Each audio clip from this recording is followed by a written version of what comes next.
Well, hello.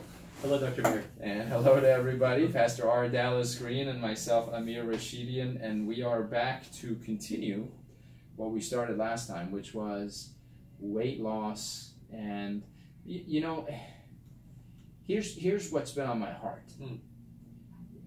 Don't do anything for the purpose of weight loss. Yeah. Do it for the purpose of being healthy. Yeah. Let's focus on just healthy, because healthy habits will result in an ideal weight and ideal function and ideal performance and disease-free and all that stuff. But you know, if we have this, we go, okay, I'm just going to do this for this result, and then you'll stop. Yes. Even if you lose all the weight you want to lose, the minute you get to the weight you want, you'll stop doing all the healthy stuff. So anyway, so we're going to change the topic to healthy life. Healthy lifestyles and healthy habits, and like every time I like to jump into the word first, and then we'll go from there. So take it away. So last time we talked for a moment about Daniel and his journey of being a captive in a faraway land and under the king's rule, and he made a decision, and deciding to become healthy is a huge decision, and his decision had to do with conscience, because there were certain things being offered to him that he should not eat. Right. And so he says these words: "Please test your servants for 10 days. Give us nothing but vegetables to eat and water to drink." Daniel becomes vegan.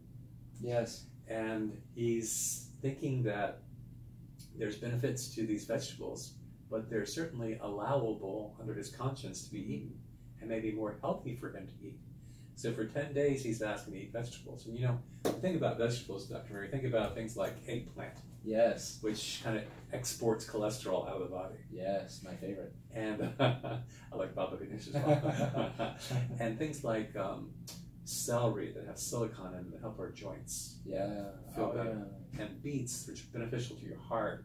And all these beautiful vegetables that now become kind of part of his diet, and water. Exactly.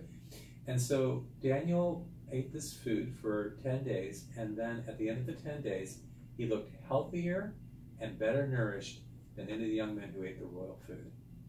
So there were certain benefits. You know, one of the interesting things I find about certain diets, like Weight Watchers diet, is now they're considered vegetables to be free, meaning that you can eat as many vegetables as you like.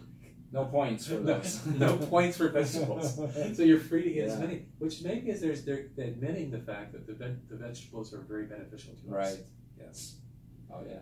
Well, we looked last week at this healthy lifestyle, and we talked about getting to our why. Yes. Which is huge. So that's the first point. Like, exactly. Why am I doing what I'm doing? Yes. And then we talked about health being multifactorial. Correct. You can't just tackle one part of this. Exactly. Like you're just going to tackle your diet, right, and then lose weight. That's right. That's not going to happen. No. And then we come this week to number 3, which is to track your weight daily. Yes. Now, your dad was a great example in regards to tracking his weight daily. Can you tell me about his pattern of? Yeah, he was pretty funny because he would weigh himself every day, and if he gained half a pound or more from one day to the next, he would fast that day to drop the half pound. And then he'd resume his normal. He would just say, my body's going to tell me if I overate yesterday, and I'd rather not that extra weight stay on me longer than a day. So I'm getting rid of it now. Which, you know, the wisdom behind it is that the body does burn the last bit of fat first. So the fat we gained yesterday, we burn off today. But the fat we put on 10 years ago, that takes a lot of effort to burn off. It's almost like it gets buried on their other end or something. It's a lot harder to get rid of old fat. So yeah. So if we ate a big meal and we felt guilty, should we go for a long walk then to kind of burn it off? Oh yeah, for sure. Yeah, for sure. Yeah, yeah. Feeling guilty is the worst thing, obviously. Yes. So what you want to do is just enjoy everything you eat. And be grateful for it, even if it was like we were talking about last time, the cheesecake or the Snickers bar or whatever. You know, don't feel guilty about it. There's still nutritional value in there, but the minute you feel guilty, your body can't absorb the nutrients. But from a weigh yourself everyday standpoint, How else are you going to track your body? That's the easiest way. You know, you could sit there and measure everything and see if you're increasing size, but for your pant size to change, you have to put on a lot of weight, and by then it's too late. But if you have a good scale, I can tell you, hey, you went up a quarter pound from yesterday. Well, cut back on something a little bit today, and you go right back to where you were. And if you want to cut back, you want to lose more weight, you cut a little more. Best way to lose weight is about 1 pound to 2 a week, anyways. But assume that you did that for a year. That's 52 pounds you just lost. Yes, that's very significant. And when you don't drastically change something in the body, there's no rebound effect in the body. So that's another good reason to weigh yourself every day. Here's the best part of weighing yourself every day, and this is the most important. It reminds you of your purpose. So, for example, if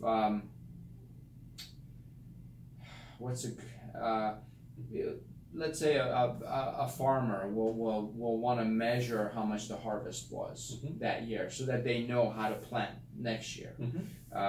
Anything you measure and track, you can focus on and stay focused on. So a lot of people say, you know, put your goals on the wall somewhere where you can see them. Why? Is it because there's something magical that happens when you write it down and stick it on the wall? Personally, I don't think so, although some people do believe that there is some magic that happens with that. I think what it does is it reminds you. Yes. And if I was reminded this morning, let's say I weighed myself and it reminded me that I'm still 12 pounds overweight, with the rest of that day, I'll naturally make certain decisions that'll lead me towards my goal. Yes. But if I ignore the scale, if I avoid the scale, if I don't step on the scale because I don't like what I see, well, what am I going to do? I'm also going to avoid making the tough decisions. I'm also going to avoid doing the tough things. Yes. You need to be reminded on a daily basis what you want to change about yourself. And that sets the precedence. That starts you off the right way. Now, you mentioned your father had a certain weight, like a 165 you want to stay at. That's right. So can we determine, decide the weight we want to stay at or below? You know, that's a touchy one. There's a lot of parameters out there. You know, the body mass index scale is one. There's BMI calculators online you can go to and put in your height and weight, and it'll tell you what your BMI is and where you measure up. But personally, and a lot of anti-aging specialists will agree with what I'm about to say, which is the really skinny people, the really low-fat people, and the people who match the government's standards for ideal weight, they don't seem to live as long as the people who carry a little extra weight. Okay. They seem to enjoy their life more and live longer and tend to be healthier. I think we were created to have body fat.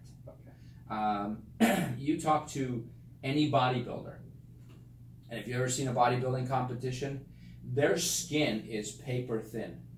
You can see through their skin and see their muscles. You can see striations, you can see all the blood vessels, because their body fat is really, really low. Now ask them how they feel during that time where they're cutting their body fat so low that their skin tightens up around their muscles and they can stand on stage and win a trophy. And I'm a fan of the bodybuilding sport. I think it's a valid sport, and I think there's a lot to be said about the athletes who do that. But anything extreme is dangerous. So what's the ideal body weight? I have a hard time answering that. You know, decide what it is for you. Don't worry about what the standards are, what the government says, because the really thin, low body fat people are not healthy. Just like the really high body fat people are not healthy. So for men, if your body fat is between 15 and 20, you're pretty healthy. And for women, if it's around 25%, you're healthy. Not a big deal. The government standards are that if you're for men, it's 105 pounds for the first 5 feet of height and 5 pounds per inch after. So if you're 5'10", The first 5 feet is 105 pounds. The 10 inches is another 50 pounds. So if you're 5'10", ideally you only weigh 155 pounds. I think that's too light, but but that may be someone who doesn't have a lot of muscle mass. I don't know. And for a woman who is, let's say 5'4", you're looking at 100 pounds for the first 5 feet. The next 4 inches is only 20 pounds, so they should only weigh 120 pounds if they're 5'4". Now, again, that might be too light, and so that's why I don't like to go by these standards.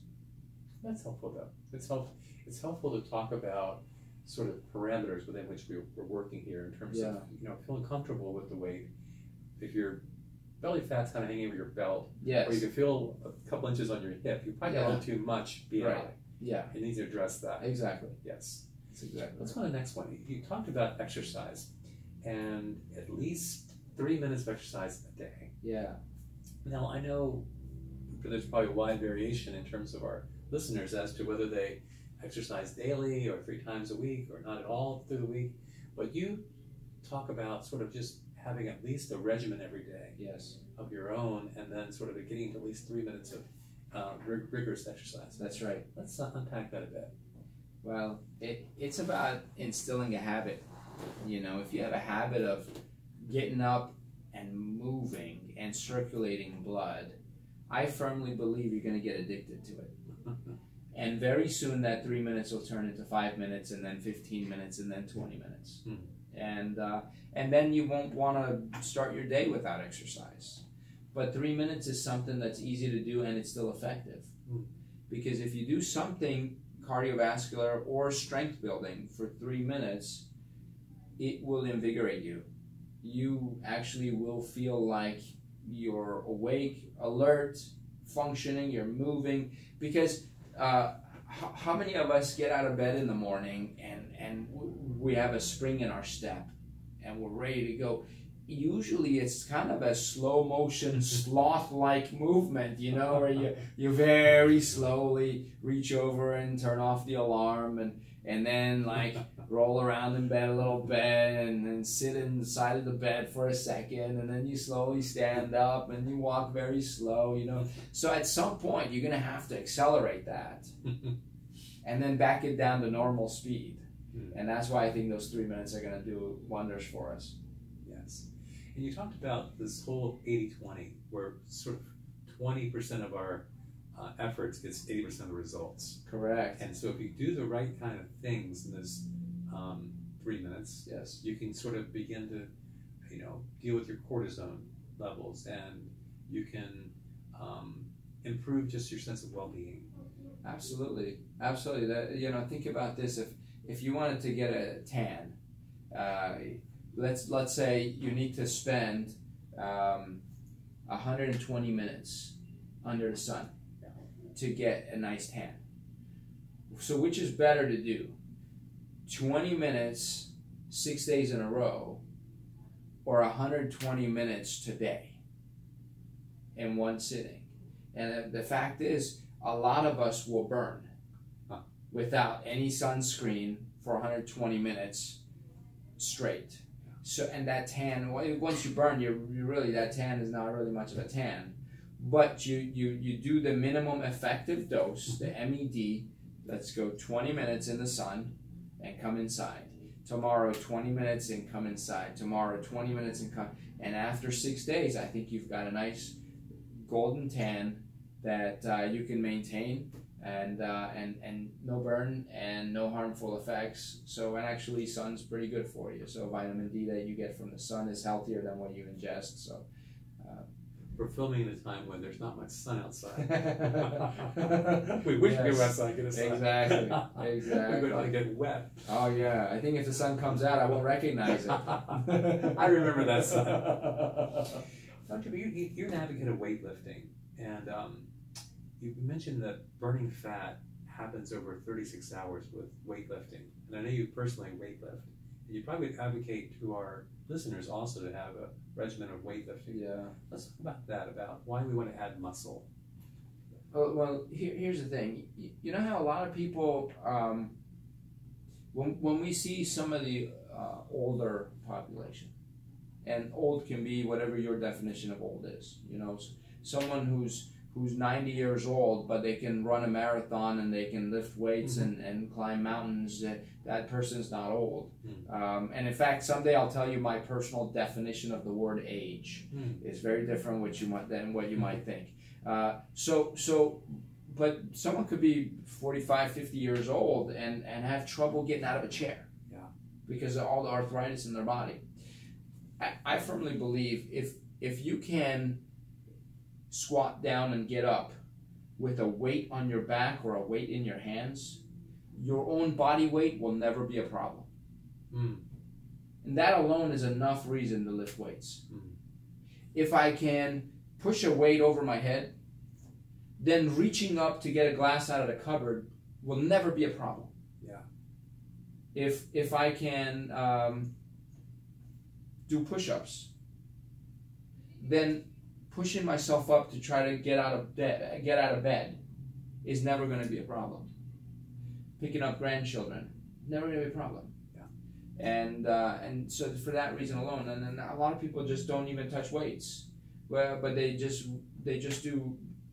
run, they do maybe jumping jacks and things like that. But we need the weights. We need extra weight because we need to get the muscles used to picking up more than just our body, so that our body doesn't seem heavy to us. The other things that happen is when you lift weights, your insulin receptors become more sensitive and you reduce the chance of diabetes. And type 2 diabetes is a killer and a debilitator in our society today. You have better fat metabolism when you lift weights, so less chance of high cholesterol and heart disease and things like that. Also, when you lift weights, you dilate certain blood vessels in your muscles, and that improves circulation. You actually grow new blood vessels. You see people who lift weights a lot, they have more veins on their body. So it's called angiogenesis, that blood vessels grow. You grow more blood vessels, which is healthy for you. More nutrients is getting to more of your body parts, as opposed to someone who hardly moves and their hands and feet don't have proper circulation. So this is something I actually do. I go to Dr. Amir's website, Mid-Atlantic Chiropractic, and I pull up the HasFit 15-minute beginner workout. Yeah, there are good people there. And I do that 15-minute workout with the leader, and I feel so much better when I do that. It kind of works out the whole body. That's right. And so, if I'm shucking corn, for instance, there's a movement like this where it's very much like shucking corn. And I thought, wow, this doesn't hurt anymore just to shuck corn because I'm doing this movement. Exactly. So I would recommend, if you haven't gotten yourself into a weight training regimen, you want to start, the 15-minute beginner workout is real good. I mean, and you just start with, you mentioned to me, you just start with a jug of water and 16 ounces of water. Now I use 15 pounds. Very nice. So, I'm progressing. Yeah, there is, HasFit has multiple programs for beginners and based on your goals. If your goal is to gain muscle versus lose fat or whatever, they do have a lot of different programs. So what is the relationship between gaining muscle and losing fat? Does muscle burn fat? Muscle does burn fat. So fat itself has no metabolism whatsoever. A pound of fat on your body, if you don't feed it, it doesn't die. It stays alive. But if you don't feed muscle, it starts to shrink and goes away. So does bone. If you don't feed bone, it becomes osteoporotic. It becomes hollow. So bone and muscle require energy. So the more muscle we have and the more bone we have, the higher our metabolism is. By metabolism, I mean at rest, you need more calories just to stay alive. And so when you raise that resting metabolism, resting calorie need, then when you eat, it doesn't turn into fat. It goes to feed your muscles. Interesting. So lots of reasons to start lifting some weights. Absolutely. The fifth one you mentioned is skipping breakfast, intermittent fasting. Yes. Which begins to heal the gut and deal with inflammation issues. So let's unpack a little bit about what's your practice with respect to intermittent fasting and why we should do it. My dad would intermittent fast, And this was his philosophy, was that your intestines need to rest. So when you eat, they go to work. And you know what's fascinating about the human body? This amazing creation of God. Whatever you eat, actually your body changes the molecular structure of what you put in your mouth and turns it into other stuff. It's like alchemy. You know how they wanted to turn lead into gold, right? So, but your body does that. You eat, let's say, rice and broccoli, and your body will turn it into liver cells, and replace old liver cells.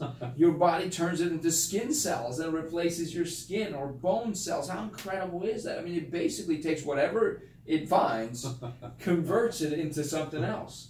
Phenomenal, right? Because my thought process was always, oh, food is just energy. So if I eat, I need to eat for energy, because when I don't eat, then I get hungry, and if I still don't eat, then I start to feel tired. It's not just about energy.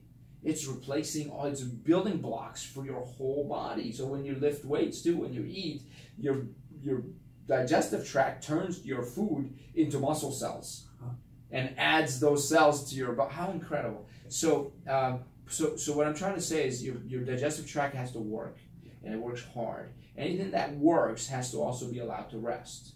So every day we need to let our digestive tract rest. There was a time where everyone said that frequent small meals are healthy for you. And people who did frequent small meals had better control over their hunger, which is true. And they had better body composition. They start to actually burn fat because it raised their metabolism. Well, there's a lot of research that's come out recently that say that's not exactly true. When they compare people who eat 3 meals a day and people who eat 6 meals a day, metabolism-wise, wasn't much different. It didn't really increase the metabolism. Now, certain people respond better to certain things. When I did the talk on intermittent fasting, the data hadn't come out on all of that yet either. And there are some people who actually don't do well with intermittent fasting. So it's not for everybody. I say give it a shot. And we'll talk about what it is. One research study I saw reported that only 20 to 25% of women will respond positively to intermittent fasting. And in fact, 75 to 80% of women will actually not show favorable results to intermittent fasting. So if they skip breakfast for the first 3 to 7 days, they'll lose weight. The reason they lose weight is because glycogen stores in their body will kind of decrease, and they'll shed a lot of water weight. So that's why they'll lose 10, 15 pounds in a week when they start intermittent fasting. But then they gain all the weight back in fat, and then they gain even more. So intermittent fasting doesn't seem to be as great for women as it is for men. Now, most men do really well with it. So here's what it is. Intermittent fasting says that you take anywhere between 12 to 20 hours of the day and you don't eat. So let's say, let's pick the number 16. For 16 hours you don't eat. For 8 hours you eat. And you can eat 3 meals in those 8 hours. So let's say you ate dinner at, what's a good time? 8 p.m.? You ate dinner at 8 p.m. And now 16 hours later you're allowed to eat. So 8 plus 16 is 24, right? Well, it would be 1 in the afternoon. Does that make sense? So 4 hours later is midnight, right? 12 hours after that is noon the next day, and 1 hour later. So that's 8 plus 16. 1 in the afternoon, you eat. You eat your next meal. And then let's say 4 p.m. you eat your next meal, and 8 p.m. you eat your dinner. So basically you eat all 3 meals between 1 and 8 p.m. And then you fast the rest of the time. Does that kind of make sense? It does make sense. Or noon to 8. So those 8 hours you eat, the rest of the time you don't eat. So to get through your 16 hours of not eating, do you then push water into your body? Yeah. So you drink a lot. Definitely drink water. Okay. Yeah, and I would say, start with like maybe intermittent fasting twice a week or 3 times a week. Okay. You don't have to do it every single day. Regular fasting, is a biblical principle. And it teaches us to humble ourselves and not be so subservient to our appetite, Yes. but to be more subservient to our Lord and Savior. Yes. So, so it's a good thing and it's good practice. So maybe fast for 24 hours once a week, or do intermittent fasting where you only fast for 16 hours or 14 hours. You pick the hours and you just fast 3-4 times a week. And just that deficit in calories is going to make you lose weight. And it allows your intestinal tract to rest and repair, and it's ready. My dad always said, don't put anything in your mouth between meals. He said, if you want to be healthy, never snack. Let your body rest. You eat your food, let it digest its food, and then let it rest, and then it'll be ready for your next meal. And grazing and constantly eating doesn't allow your body to really rest, your digestive tract to rest. Mm-hmm. So we've got a lot to think about here. We've got the why we do things. Yes. We understand that it's multifactorial.